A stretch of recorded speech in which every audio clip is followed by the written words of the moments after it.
तो दोस्तों आज मैं एक इंटरेस्टिंग टॉपिक के बारे में बात करूंगा, स्पिन ऑफ, जो कि इंडिया की पब्लिक लिस्टेड कंपनी का एक एग्जांपल भी आगे देंगे। तो ध्यान से इस टॉपिक के बारे में सुनो। बेसिकली स्पिन ऑफ क्या होता है? एक लिस्टेड कंपनी अगर कोई एक प्रोडक्ट बनाती है और सिमिलरली कुछ सालों के अंदर उनको एक बी प्रोडक्ट भी बनाने को मिलता है, तो वो थोड़े टाइम के बाद अनाउंस करते हैं कि हम बी प्रोडक्ट को स्पिन ऑफ करेंगे, जिसकी वजह से इन्वेस्टर्स, एग्जिस्टिंग इन्वेस्टर्स को उस कंपनी के भी शेयर्स मिलते हैं। तो उससे क्या होगा कि आपके पास एग्जिस्टिंग कंपनी का शेयर था और आपको स्पिन ऑफ के बाद दूसरी कंपनी का भी शेयर मिलेगा। और अगर हिस्टोरिकल डेटा हम चेक करें तो स्पिन ऑफ्स के अंदर कुछ परसेंटेज का सक्सेस रेशियो स्पिन ऑफ वाली कंपनी के अंदर भी दिखने को मिलता है, क्योंकि आपको diverse set of share holders मिल जाते हैं और कंपनी का सेगमेंट जो है वो फोकस रहता है एक ही काम में। तो सिमिलरली इसका एग्जांपल हम देंगे इंडियन कंपनी का, वो है एनएमडीसी। एनएमडीसी इंडिया की एक लीडिंग कंपनी है माइनिंग सेक्टर के अंदर। इस कंपनी का ओनरशिप है गवर्नमेंट ऑफ इंडिया के पास। कंपनी अपनी लीडरशिप दिखाती है आयरन ओर के बिजनेस में, बट कंपनी ने कुछ साल पहले इन्वेस्टमेंट करी स्टील प्लांट के अंदर। वो प्लांट की कैपेसिटी है around 3 million turns per annum की।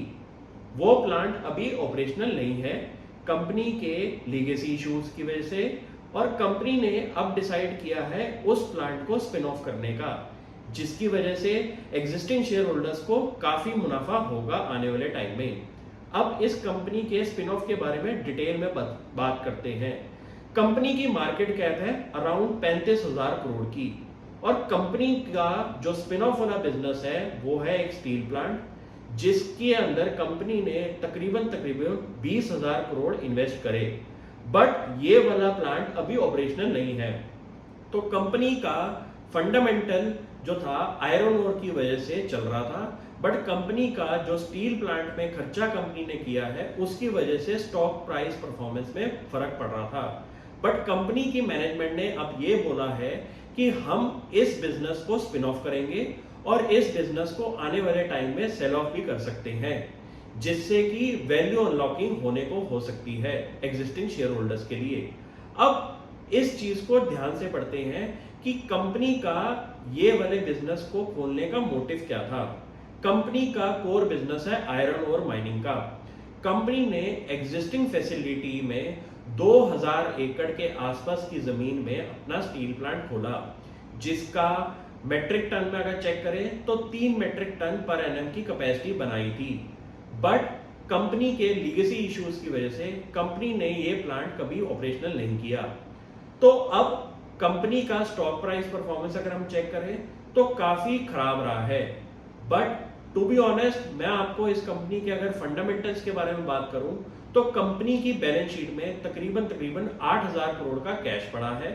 कंपनी का जो स्पिन ऑफ एसेट है वो है अराउंड 20,000 करोड़ का, और कंपनी का प्रॉफिटेबिलिटी अगर चेक करें तो रिकॉर्ड प्रॉफिट बनाती है कंपनी पिछले 3 सालों में।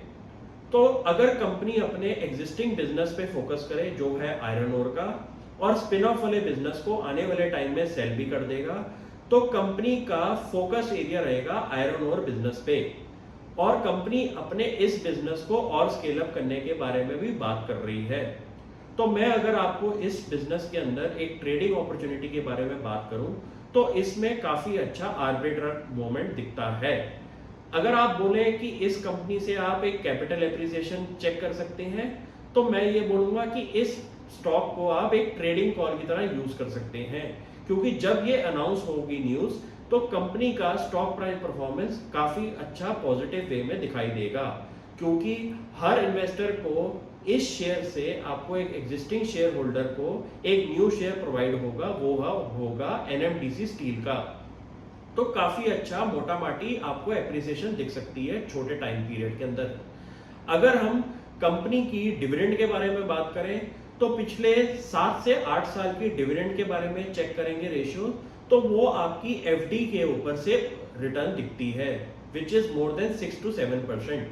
तो कंपनी आपको फिक्स रिटर्न भी देती है और प्लस कंपनी के अंदर काफ़ी अच्छी ट्रेडिंग पॉसिबिलिटीज भी दिखाई देती हैं पिछले 5 सालों में, कि अगर आप एक सेट टाइप टारगेट प्राइस से एंटर करें और तकरीबन 10 से 15% का अपना ट्रेडिंग शेड्यूल बना लें, तो आप इसमें पिछले 5 से 7 सालों में काफ़ी अच्छी ट्रेडिंग अपॉर्चुनिटीज़ को एक्सरसाइज कर सकते थे। तो मैंने पिछले कुछ सालों में इस कंपनी में काफ़ी अच्छी ट्रेडिंग स्किल्स से इस स्टॉक में ट्रेड किया।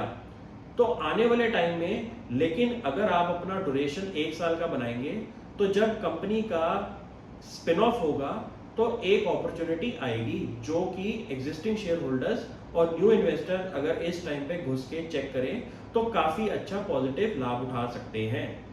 और कंपनी का जो ओनरशिप है वो है गवर्नमेंट ऑफ इंडिया के पास। तो गवर्नमेंट ऑफ इंडिया में स्टील प्रोडक्शन भी काफ़ी अच्छी स्पीड से इंक्रीज करने के टारगेट बना रही है। तो इंडिया का लीडिंग अगर आयरन ओर प्रोड्यूसर एनएमडीसी अपनी कैपेसिटी भी बढ़ाएगा, तो इंडिया के अंदर कैपेसिटी बिल्डअप की वजह से एनएमडीसी को भी काफ़ी फायदा होगा। तो मुझे लगता है कि कंपनी एक सेफ बेट है, कंपनी की प्रॉफिटेबिलिटी काफ़ी सही है, कंपनी रेगुलर डिविडेंड देती है जो कि एफडी से ऊपर की रिटर्न बनती है, और कंपनी ने एक एग्जिस्टिंग शेयर होल्डर्स को बेनिफिट दिया है एनएमडीसी के स्टील शेयर के स्पिन ऑफ की वजह से। तो कंपनी अगर हम ढंग से स्टडी करें और कंपनी के एंट्री प्राइस और एग्जिट प्राइस पे फोकस करें तो काफी अच्छा ट्रेडिंग शेड्यूल बन सकता है आपका। तो इस स्टॉक को आप ढंग से पढ़ें और कंपनी की बैलेंस शीट को ढंग से स्टडी करें और कंपनी के कैश फ्लो पे जरूर ध्यान दें, क्योंकि कंपनी का कैश फ्लो आने वाले फ्यूचर के कैपेक्स पे डिपेंड करता है।